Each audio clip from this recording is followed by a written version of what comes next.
Skn Newsline, like the rest of the country, is signed on to the COVAX facility, should be receiving doses of the AstraZeneca vaccine from the second half of February through to the second quarter of 2021. The COVAX facility, a coalition led by WHO and Gavi to ensure equitable access to COVID-19 vaccines, notified countries in the Americas of the estimated dose allocation for the first phase of vaccine delivery in a letter to health authorities. The Pan American Health Organization reported on Monday. 36 of the countries and territories participated in COVAX received letters about the estimated number of doses of AstraZeneca vaccine that it could be receiving for the second half of February through to the second quarter of 2021. The AstraZeneca vaccine is still under review by the WHO for emergency use approval, EUL, which is expected to occur in the next few days.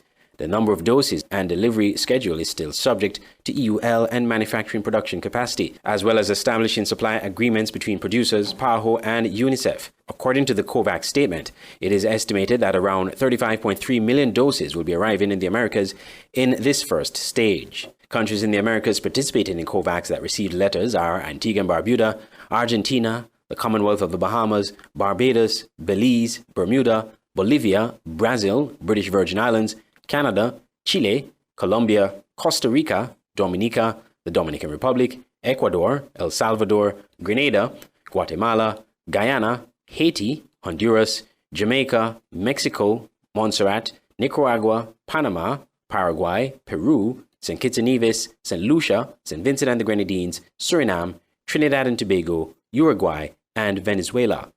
The goal is to provide vaccines for at least 20% of the population in each country participating in COVAX to protect those most at risk for severe forms of COVID-19. In Latin America and the Caribbean, 37 countries will be receiving vaccines through COVAX.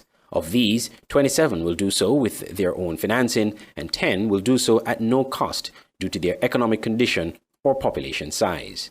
I'm Andre Huey for Skn Newsline.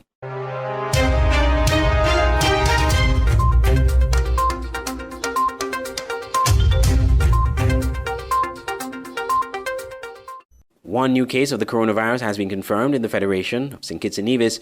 According to a press release from the Ministry of Health on Monday, one additional case of the coronavirus disease was detected on January 30th, an international traveler who landed in the Federation on January 16th, 2021 from the United States. The patient has been in quarantine at one of the COVID-19 certified hotels since arrival. The patient was duly notified and is now in isolation. This additional case brings the total number of COVID-19 confirmed cases to 38, with 26 cases for St. Kitts and 12 cases for Nevis. 35 cases have fully recovered with 0 deaths. There are now 3 active cases. The release noted that these patients are stable and are being monitored, and that risk of further cases occurring in the Federation remains very high. I'm Andre Huey for Skn Newsline.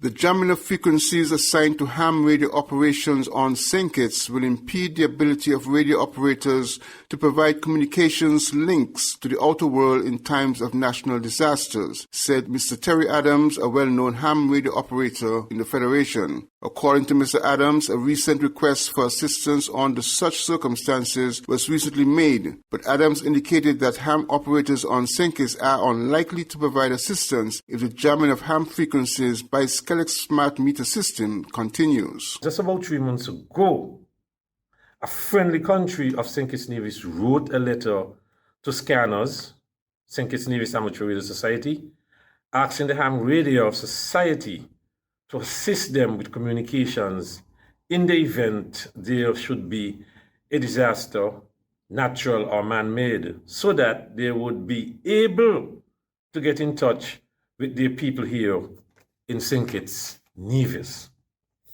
My hope is that the society were truthful in telling the embassy in Barbados that we are challenged by broadband over power line noise caused by the power company, and that we may not be able to efficient or effectively give them that support or assistance because of the problem. And so we have to be truthful. If we don't tell them the truth, then we are going to look bad. In the absence of responses from SCELEC, it appears that the corporation is ignoring the NTRC directive to cease the jamming of frequencies that have been internationally assigned for ham radio operations on St. Kitts and Nevis. Glenn Barrett, Skn Newsline.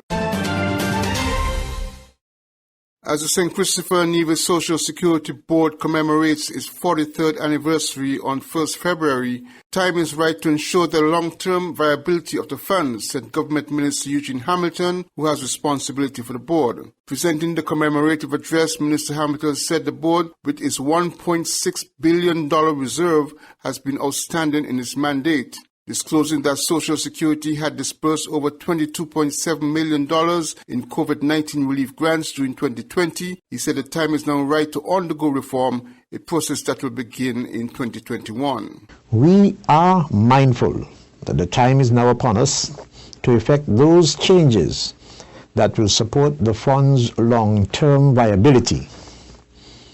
There is a common sense obligation upon us to look at the least and perhaps the best model of benefits and contributions, the best model of investment, and the best model of administration in order to implement reformed models of contributing to the fund base and of providing benefits.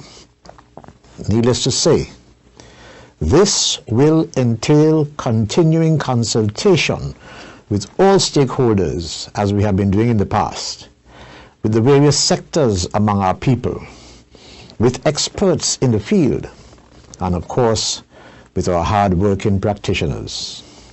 The goal is to develop and implement the best model, one that will serve the people who benefit now, and one that will serve those who will be relying on Social Security for future benefits. The Social Security Board will also commemorate the 25th anniversary of self-employed coverage on 1st July 2021. Glenn Barrett, Skn Newsline. For 2021, Smart Electronics is giving you the best deals you can ever imagine. From January 1st until April 30th, you will get the best deals in the entire federation. Plus, that's not all. Get extra special deals on Valentine's Day on all items store-wide, such as cell phones, 85 inches smart TVs, laptops, washing machines, refrigerators, AC units, small appliances, and much more. Visit us. We're located at Port Zante, opposite the food court, or call us at 466-4271. This promotion is valid until April 30th. Terms and conditions apply. Caribana on Liverpool Row is your anything you want store in St. Kitts. They have a wide variety of just about everything. Ladies and men's clothing, shoes, children's clothing, toys, housewares of all kinds, small appliances like clothes heaters, microwaves, electric kettles and more, cosmetics, perfumes, cosmetic jewelry and much, much more. Their prices are unbeatable and customer service is second to none. Shop at Caribana on Liverpool Row Bastair. Call 465-1745. At Caribana, find value supplies at great prices.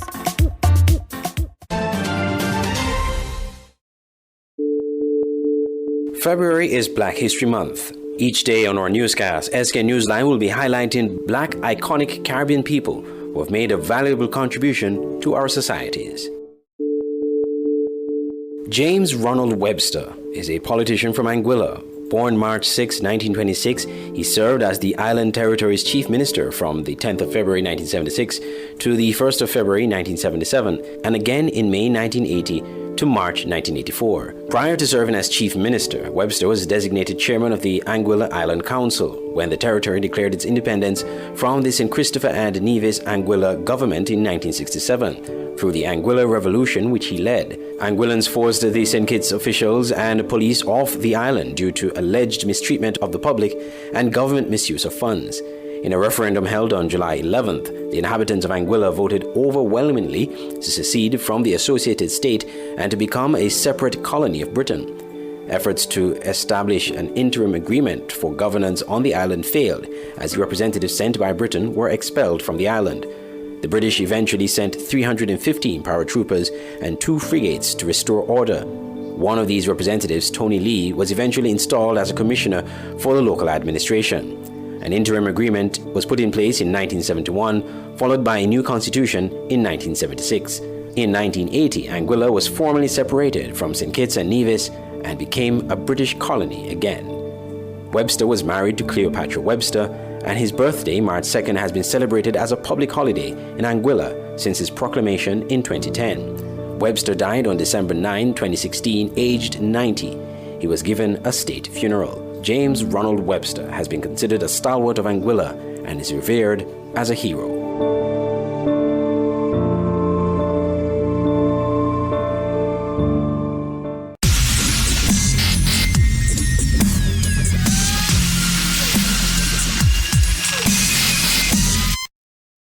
The president of the Basse Synergy Football Club, BSFC, believes that the St. Kitts Nevis Football Association is deliberately denying the club's membership. Speaking with Skn Newsline, BSFC President Kantebori said recent correspondence from the Skn Football Association leaves the club in limbo ahead of the start of the 2021 football competitions. It is understood that the Skn FA had deferred the club's membership application with its meeting held on the 11th of January. After that meeting, the Skn FA issued a press release on the criteria required to become a member of the Skn Football Association. That press release is available on the association's website. However, Bori believes that the Football Association had developed those rules to keep the club from gaining membership, and the Synergy Football Club administrators continue to believe there are personal issues involved. Several matters were deferred until the next executive meeting, early January. That was held on the 11th of January, Monday. And coming to the meeting, we got a response on Wednesday, the 13th. Saying that our matter is still being reviewed, our application is still being reviewed. And our General Secretary Tanya Bayo responded back, basically asking for a time frame, how long they think that the review process will take. So we're still waiting back a response now from the General Secretary this week. But it's interesting to know that the press release with the new regulations came out before our correspondence. On Monday, the 11th, they had this meeting. On the 12th, which was Tuesday, we're waiting for a response based on our matter. I called Mr. Stanley Jacobs again. With all fairness to him, he answered me and said by midday or the next day, by midday. We waited until 1 o'clock the following day. And guess what? These new regulations posted on the page before we could get a response. We get a response basically when the day is finished, after 3 in the afternoon. So these are the things that we are saying that is highlighted to us why we could say it's been a bit personal. And I will be blunt and say that. Because we shouldn't bring personal feelings into the development. The Synergy Football Club officials said if the club is denied membership, it will continue with some programs while pursuing other options. Glenn Barrett, Skn Newsline.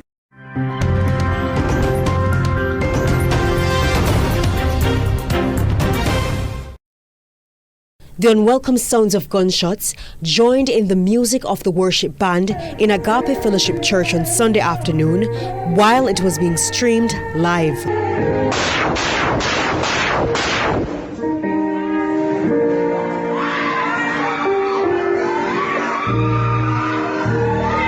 The gunshots have left 51-year-old Andrea Lowe Garwood of Danieltown Road, Trelawney, dead. Church members traumatized and a community on edge. Police say 3 people are now in custody, including her stepson, following the cold-blooded murder of the former NCB bank manager. Reports from eyewitnesses say Garwood was praying when the shooter, who was seated behind her, opened fire, hitting her multiple times. They say the shooter then escaped in a waiting white Toyota Allion, where church members were able to record the license plate number. Other allegations are that the suspect also left his cell phone, which is now in the possession of the police. Andrea was said to be a widow. Her husband died some weeks ago in a motor vehicle accident. I know her very well, and very, very nice person. Someone who keep herself out of trouble, keep herself out of harm. National Security Minister Dr. Horace Chang says he's positive the case will be closed quickly based on the strong leads the police now have. The Commissioner is currently in West Kingston and is being briefed and looking at what new operations that they'll bring to the area by both the Central and West Kingston teams. In fact, they have already apprehended that he's one of the miscreants with a firearm. There are many speculations from members of the community voicing a possible motive for the murder. Residents who say they're close to the deceased say Garwood attended her husband's funeral with bodyguards late last year. However, the murder that happened in a place of worship is seen as the highest form of sacrilege by many in the nation. That means we don't see it anyway. None time at all we don't see it. There's no killing a church, Muslims. Wicked, we get wicked. We come up. We come up against one another. You understand? Because don't care what that lady do. You shouldn't go into the church, go kill her. Paige Dixon, CVM Live. You must get the glory!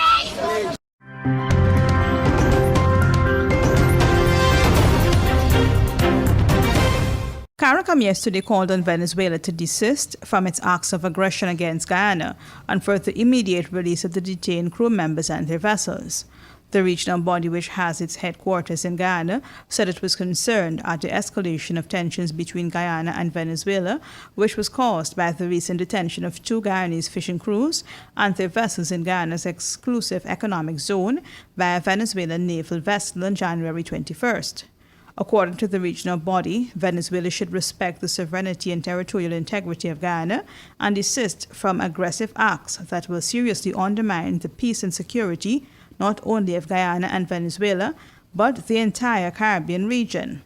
12 Guyanese fishermen and 2 vessels were illegally detained by Venezuelan naval officers as they were plying their trade. With the territorial controversy before the International Court of Justice for a final settlement, Venezuela continues to lay claim to Guyana's Essequibo region.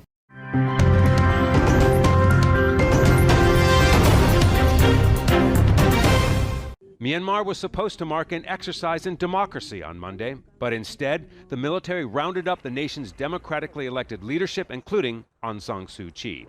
It then announced a coup on military-run TV. The state of emergency is in effect nationwide, and the duration of the state of emergency is set to 1 year. Military Chief Min Aung Hlaing now rules the country. Monday was to be the first session of a new parliament after Aung San Suu Kyi's party, the National League for Democracy, won a landslide victory in November. Recently, the army made accusations of election fraud, and tension between the civilian government and the military increased last week when a general refused to rule out the possibility of a coup. Like this member of parliament, NLD leaders and military critics were taken into detention before dawn. This is our worst nightmare. Quite clearly, this is the Myanmar military scrapping the democratic experiment. You're talking about a party that won a landslide election, truly a landslide election. And all of a sudden we have Aung San Suu Kyi, we have the president and other top people under detention, and a state of emergency manufactured by the military to justify a year-long seizure of power. There's a growing list of nations expressing concern over the situation in Myanmar, as well as the United Nations. The U.S. State Department has called on the military to release all those who have been detained. Australia's Prime Minister says his country is keeping a close watch. Well, these are rather disturbing developments. I'm aware of those troubling reports, and the Foreign Minister has been following them. The banks in Myanmar have shut due to poor internet connection, and not knowing what might come next, people are stocking up on supplies. Scott Heidler, Al Jazeera.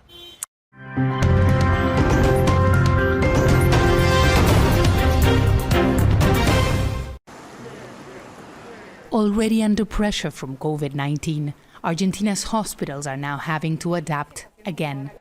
Abortion has just become legal in Argentina. Dr. Osvaldo Santiago says he has seen many women affected by botched abortions and is happy times have started to change. In the past 2 days since the law was implemented, we have had 8 requests to terminate pregnancies. We are trying to move as fast as we can as we have a pandemic, and we are trying to minimize the presence of patients in the hospital. It's a major revolution in this overwhelmingly Catholic country. In December, the Senate voted in favor of legalizing abortion. Women rights groups have been arguing for years that thousands of illegal abortions already happen annually, and they pose a major threat for women. Thousands of them end up in a hospital because of complications. But now women can have a free and safe abortion in a public hospital. We accompany women a lot. We try to make it easy for them without too much crying. We try to keep them away from obstetrics and pediatrics. We have other female doctors that come here to be with them. We're ready for this next step.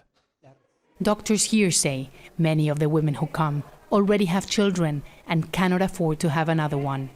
The new law says that a woman can have an abortion up to 14 weeks of pregnancy. The province of Buenos Aires is distributing this booklet that explains hospitals how to proceed when a woman comes and requests an abortion. This says that they have up to 10 days to interrupt the pregnancy. Timing is crucial. Until now, abortion was only legal in Argentina in case of rape or if a woman's life was at risk. And that's why in many conservative areas in the country, authorities postponed legal abortions for months, forcing women to deliver their babies. Mariana Carvajal has been covering women's rights issues for years. She says political will is crucial. The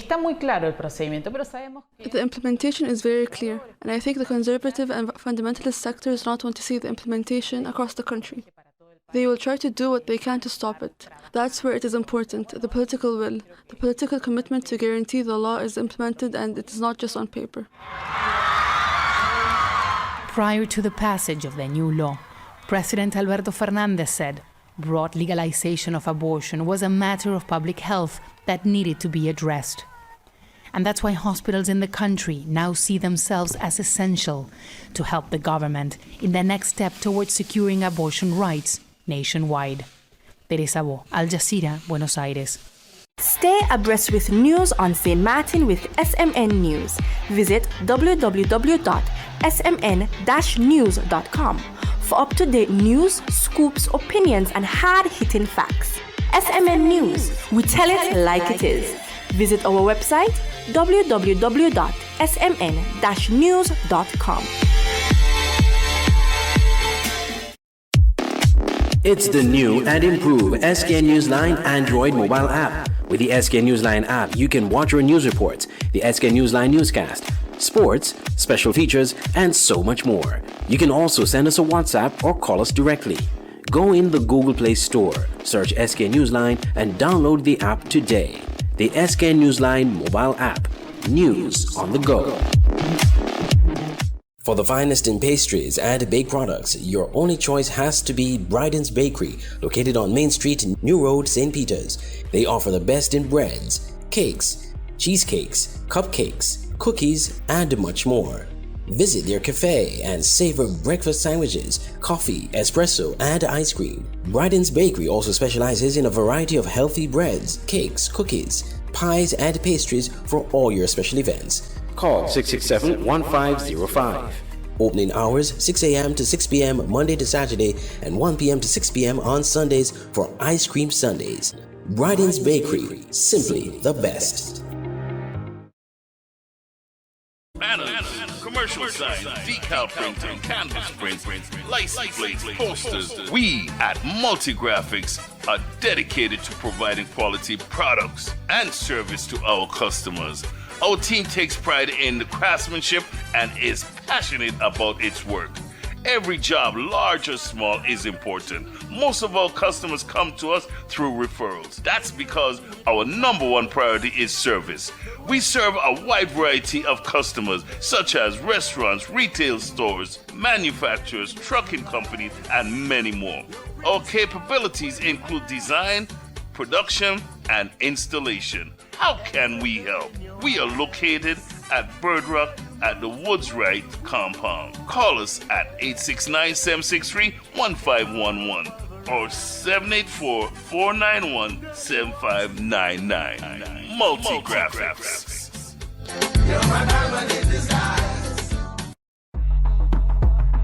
On behalf of management and staff of Auto Plus, we want to wish you a Happy New Year and a prosperous 2021. Located on the College Street Gut, Bastille St. Kitts. Bring your car to Auto Plus Car Wash to remove water stains, wiper marks. Get your doors, roof panel cleaned, seat floor mats, buffing, headlights, and engine wash. You get quality service at the best price at Auto Plus Car Wash. They really care for your car. Call 765-5140 or visit them on the College Street Gut, Bastille St. Kitts. Auto Plus Car Wash, where the service is number one.